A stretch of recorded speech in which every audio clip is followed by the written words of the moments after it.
Viral di media sosial aksi emak-emak mengantar pasien menggunakan sepeda motor. Peristiwa tersebut terjadi di Rumah Sakit Mitra Situbondo Sehat, Situbondo, Jawa Timur Rabu, tanggal 28 Juli tahun 2021 silam. Dalam video yang diunggah di akun Instagram @situbondoinfo terlihat emak-emak tersebut mengendarai sepeda motor Matic bernomor polisi P6055FF. Imam Hidayat, pemilik Rumah Sakit Mitra Situbondo Sehat mengonfirmasi kejadian dari video yang telah viral.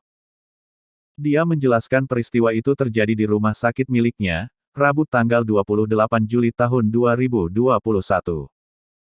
Ibu itu mengantarkan tetangganya yang sedang sakit, ungkap Imam dikutip dari Kompas, Minggu tanggal 1 Agustus tahun 2021. Imam menjelaskan, berdasarkan keterangan ibu pengantar, pasien pria itu merupakan seorang disabilitas dan tak memiliki keluarga. Istri dari pasien pria itu telah meninggal dunia dan kini tak memiliki keluarga, lanjut Imam.